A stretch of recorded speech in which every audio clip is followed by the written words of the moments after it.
tidak lepas dari hal yang menggelitik saya. Saya sebagai seorang guru bahasa Indonesia, kemudian mencoba mencari beberapa artikel yang bisa menarik untuk dijadikan sebuah soal, dan sampailah saya kepada satu buah artikel yang dibuat oleh detik.com, di mana ada seorang luar negeri yang ternyata sangat concern terhadap kemaritiman Indonesia. Dia buktikan dengan mengoleksi sejumlah kecil kapal-kapal milik Nusantara. Tapi sayang sekali dalam teks-teks kapal tersebut tidak dijumpai satu buah jenis kapal dari Betawi.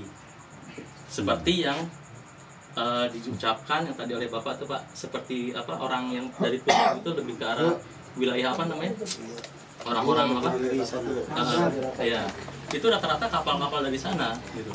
Tuh, ternyata kok nggak ada kapal dari Betawi gitu loh. Itu sebagai sebuah tanda gitu loh. Kalau saya juga melihat tanda kapal itu sangat penting sebagai identitas dari kemaritiman. Kalau yang saya ingat, saya baca tulisannya Sobat Asep tentang wilayah Depok pernah menyatakan bahwa pernah satu masa di mana kapal pesiar, nggak tanggung-tanggung loh, kapal pesiar itu masuk ke wilayah hulu melalui sungai apa bang, sebelah Ciliwung sampai ke Sempur. Tuh, masuk ke Sempur gitu loh. Pelabuhan itu. Dramaga. Sempur, kalau drama bukan. Nah, itu menurut saya Bogor. Identitas keperahuan sih, identitas perahuan itu menjadi penting gitu loh. Dari ya masa saya dari ONJ tapi saya nggak punya alamator ONJ gitu. Jadi nggak cukup lah kita ngomong kalau kita tidak bisa mendokumentasikan, menghidupkan nelayan-nelayan dan juga bentuk fisik kapal-kapal yang ada di situ, gitu. Dan ini juga yang akhirnya membuat terjadi sebuah perubahan sosial, adaptasi orang nelayan. Yang awalnya nelayan punya kapal besar dengan kondisi dari hulu sampai laut. Demikian rupa, maka kapal jadi kecil. Gitu.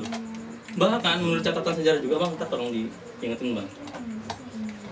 Ada kapal Nusantara yang ternyata besarnya itu 1/10 dari kapal terbesar Eropa saat itu. Orang Cina tuh yang nyatat tuh, saya lupa namanya. 1/10. Bayangkan aja, kapal besar Eropa yang paling besar itu baru 1/10 dari kapal Nusantara. Karena apa isinya? Ya mereka dagang, memanfaatkan alur-alur dagang jalur sutra itu gitu loh. Namun kemaritiman itu kemudian dihilangkan karena terjadi ada proses bajak laut di sana. Kan nggak mungkin kapal besar tanpa pertahanan dihancurkan oleh bajak laut, diambil, kemudian kapalnya berubah menjadi ciut dan hanya kapal dagang yang isinya banyak meriam. Itu yang pertama mengenai kapal. Ini sih hal yang sangat menarik bagi saya karena belum dibahas. Terus yang kedua, saya melihat kemiripan antara Inggris sama Indonesia. Ambil contoh Sungai Thames dengan Sungai Ciliwung. Bagaimana perlakuan orang Inggris terhadap Sungai Thames itu? Karena setiap peradaban selalu dimulai dari wilayah yang dekat dengan air. Sungai Indus, Sungai Nil, termasuk Sungai Thames. Sungai Thames menjadi saksi dari perebutan kekuasaan antara Inggris dengan Perancis. Sungai Thames menjadi saksi akan satu buah wabah penyakit yang disebut dengan black apa ya bang, yang fokus itu loh, saya lupa namanya. Black campaign. Jadi ada wabah yang dibawa matikus itu, sehingga mereka membakar semua wilayah pesisir yang ada di sungai tersebut. Dan dia juga menjadi saksi bagaimana modernisasi yang terjadi di Inggris melalui Sungai Thames. Terakhir mereka punya di ujung Teluk Inggris itu, mereka punya satu buah bangunan yang bisa membuat satu pertahanan dari gelombang tsunami yang menerjang sebelum sampai ke Inggris. Nah, kenapa sih Jakarta tuh nggak begitu gitu loh, menganggap sebagai sungai-sungai ada 13 lah ya, itu sebagai satu buah sendi-sendi peradaban gitu. Toh sisanya adalah memang tidak bisa melihat Jakarta itu sebagai satu buah identitas yang terpisah dari Depok dan juga Bogor. Nah, saya juga ingin mengajak teman-teman, terakhir Bang, untuk mengkonsolidasi dengan orang-orang Depok, orang-orang Tangerang dan juga orang Bogor, sehingga pergerakan yang nantinya dibuat bisa masif. Oke, Bang Roni. Ya, terima kasih Bang JJ. Tadi kaitannya dengan urgensi kita untuk menghadapi wacana reklamasi. Saya kira ini kan mungkin karena kita alpa dengan sejarah bahwa Betawi juga punya Betawi pesisir. Nah, mungkin di forum ini kita bisa bikin langkah aksi, langkah konkret itu. Mumpung di sini ada saudara-saudara kita yang dari pesisir, apa yang bisa kita perbuat dari forum ini supaya ini jadi wacana besar yang kita sama-sama bikin seperti bola salju gitu. Ya, kalau kita di Betawi ini lagi gandrung dengan yang namanya main pukulan nih, di mana-mana kita bikin acara main pukulan. Bisa nggak kita bikin sosialisasi itu? Ini wacana kita yang di depan mata ini mengenai reklamasi pantai ini harus kita pikirin juga. Itu sebenarnya teman-teman dari komunitas-komunitas silat tuh ngarepin supaya ada hal kayak begini. Mereka bukan nggak aware, mereka nggak paham, karena nggak ada yang ngasih tahu, gitu kan. Nah, ini mungkin perlu kita bikin action, langkah nyata. Dan ini kalau mau menjadi bola salju tidak hanya milik orang Betawi sebenarnya, itu milik semua orang yang tinggal di Jakarta. Itu apakah kita bikin festival, entah apapun lah supaya kita kesadaran ya. Kalau mau hearing ke DPRD kita hearing gitu, karena kan itu wakil kita gitu. Terus Kita bullyingin Ahok. ya ini kan masalahnya, ini kan kita di depan mata gitu kan, kita melawan media mainstream yang seolah-olah Ahok tuh nggak pernah salah gitu.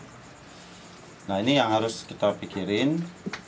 Ini mumpung ada abang-abang kita di sini, ada dari komunitas-komunitas juga, ada yang dari komunitas silat gitu. Kita bikin langkah nyata, kita bikin di Car Free Day misalnya kan, bikin Car Free Day, Bang Tutur bisa mainin tutur Dennis di sana, nanti teman-teman silat bikin main palang pintu. Nah, kita bikin selebaran. Nah, itu saya kira menarik itu. ayo Car Free Day sungai ikut. Iya, nggak ada masalah gitu. Mungkin saya kira itu ide dari saya. Oke. Terima kasih. Assalamualaikum warahmatullahi wabarakatuh. Ya. Nggak ada lagi ya? Masa? Aja. Informasi aja tambahin ya. Tadi udah udah disebut-sebut kearifan lokal. Ada kisah penting yang berkaitan dengan dunia laut. Betapa manusia Melayu Betawi, orang Betawi itu sebetulnya darah dagingnya adalah bahari. Bukan berarti bahari itu engkong saya gitu ya. Nah, jadi ada satu cerita yang namanya Aji Putih Naga Raksa. Itu cerita rakyat Betawi. Di dalam cerita itu diungkapkan bahwa bagaimana kehidupan di laut itu menjadi penting dan mereka saling kasih mengasihi, saling cinta mencintai, saling memelihara. Dan itu diungkap dalam upacara sebagaimana tadi saudara Suaib Mahbub ungkapkan, yaitu dalam upacara nyadran. Di kawan-kawan kita di pulau misalnya ada upacara pulang bapang. Pulang bapang itu juga merupakan tradisi yang sebetulnya mereka orang-orang yang sudah berhasil dan sukses di daratan pulang ke tempatnya dan mengingat kembali laut, bahwa darah daging mereka itu adalah sebetulnya laut. Nah, di paling kontemporer misalnya memang ada kisah si Entong, bagaimana dia berinteraksi dengan makhluk-makhluk laut sehingga makhluk-makhluk laut itu khawatir kalau ternyata nanti lautnya kering karena aktivitas si Entong itu sedemikian mengganggu stabilitas kehidupan bawah laut, sehingga makhluk atau raja kerajaan maharaja bawah laut itu khawatir, ini apa yang terjadi di muka laut, kok suara nggak pernah berhenti, gejebar-gejebur, kemudian bagaimana ini kalau nanti ternyata ada orangnya si Entong itu yang menimba-nimba laut. Ini jangan Jangan terjadi orang-orang nimba-nimba laut ini, saya harus istirahat, saya harus tidur siang, kata itu Maharaja. Apa yang ingin? Maka persaudaraan mereka jalin dengan persembahan barang-barang yang di dalam mimpinya Sintong itu dia mendapatkan misalnya mutiara paling indah, paling besar yang pernah ada di dunia. Maka itu silaturahmi persaudaraan antara orang darat dengan orang laut itu sebetulnya sudah penuh di dalam cerita-cerita kita. Bagaimana sekarang kita kembali menjadikan darah kita ini sebagai darah laut. Begitu saya rasa Bang Riza ya informasinya. Setuju saya. Oke, saya pikir menarik ya. Jadi sekarang kita tahu lebih jauh, ingat lagi, insaf lagi, sadar lagi, dan punya pengetahuan baru, atau mungkin dipulihkan ingatannya tentang ya orang Betawi juga orang laut. Kalau kita misalnya nggak cukup dapat pengetahuan dan merasa dibuktiin bahwa orang Betawi itu orang laut melalui tradisi lisannya, seperti yang tadi digambarkan Bang Yahya, cerita si Entong lah yang nimba-nimba laut itu, soal keramat karem lah gitu lah, soal hikayat nahkodasi. Kok saya terbitin bukunya kagak laku itu. Itu kisah yang benar, kalau baca ke cerita spionase kelas Matumona begitu, tapi ditulis seabad sebelum Matumona gitu. Saya kira ada penelitian yang menarik dari James T. Collins sama Bernard Over itu ya, yang mengungkapkan bahwa perkembangan masyarakat Betawi itu sebenarnya berkait dengan perkembangan peradaban perjalanan masyarakat Austronesia yang berhenti di Kalimantan, kemudian menjalar lagi, satu berhenti di dunia Melayu ya, satu berhenti di wilayah yang sekarang namanya Jakarta. Nah, itulah hal yang aneh. Secara arkeologi linguistik menjadi jawaban kenapa orang Betawi itu dikepung dua peradaban besar, Jawa sama Sunda, tapi kagak jadi Jawa, kagak jadi Sunda. Bukan Jawa, bukan Sunda, tapi ngomongnya cara Melayu, tapi juga bukan Melayu. Ya karena memang secara teori arkeologi linguistik dan ada ahlinya, dan sudah diterima menurut saya di forum-forum dan di dunia historiografi modern, ya itu menjelaskan kalau kita nggak cukup gambarin orang Betawi dengan aneka macam ragam tradisi lisannya yang menggambarkan bahwa mereka dengan laut itu kayak gigi sama gusi. Menurut saya perjalanan dan bukti arkeologi linguistik itu bisa makin menguatkan bahwa memang mereka itu orang-orang laut asal mulanya. Dan kalau ditanya misal orang Betawi itu tidak punya perahu, saya pikir mereka punya peradaban perahu. Belum lama kita ke Pulau Seribu, dan belum lama menurut saya juga diterbitkan satu buku yang menarik oleh ahli perahu. Informasi lagi ya, bahwa masyarakat Betawi yang pesisir terutama itu mereka ada upacara bikin perahu baru dan upacara lepas perahu baru.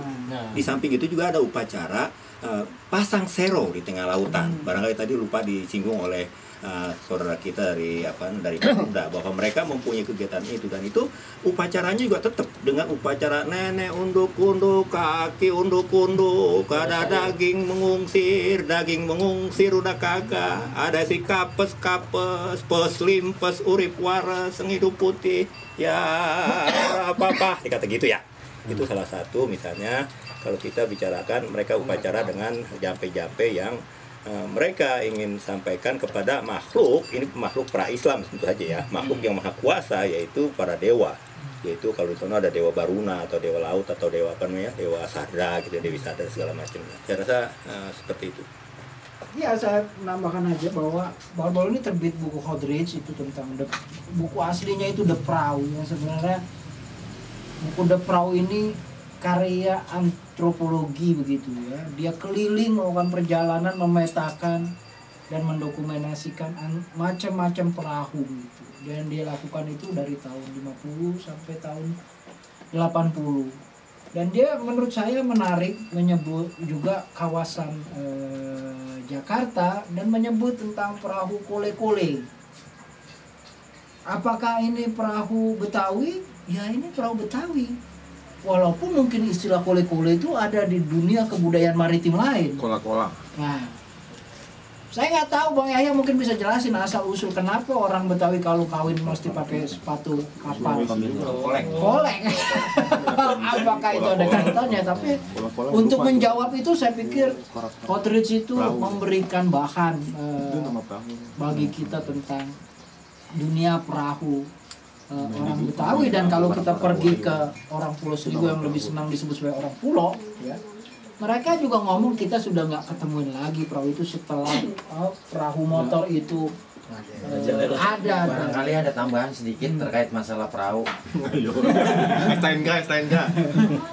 Secara kebetulan yang pertama saya adalah pemuda pelopor nasional bidang kebaharian. Secara kebetulan saya mendapat penghargaan itu pada waktu itu di Hari Sumpah Pemuda tahun 81 di Sumpah Pemuda di Serang, Banten. Kemudian secara kebetulan saya bidang kebaharian, dan kemudian juga saya ini adalah ahli nautika dan navigasi kapal perikanan tingkat 3, ANKAPIN kelas 3 gitulah istilahnya.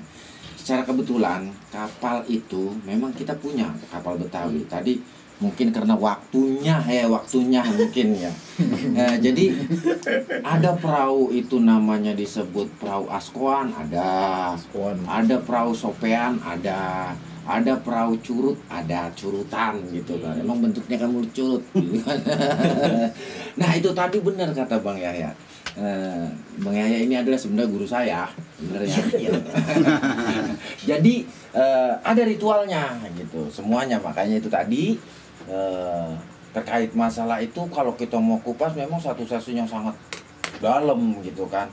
Dan terkait masalah kelautan yang tadi disebut-sebut itu, bahkan kita mungkin ilmunya begitu banyak yang harus dijelaskan di bidang kelautan.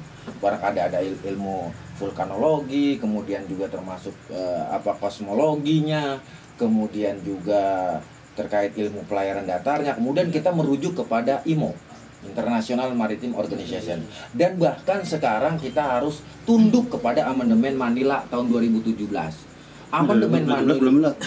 Amandemen Manila itu belum Belum tahu ya amandemen. Tapi tadi kita sudah suruh ngikutin persoalannya, kemudian kita harus revalidasi lagi surat-surat kita dan lain sebagainya. Sama di kebudayaan juga akan seperti itu, ada keseimbangan. Jadi makanya Bang ya, mungkin informasi sekaliannya tentang LSP ya, lembaga sertifikasi profesi yang nanti diberikan mandat oleh BNSP.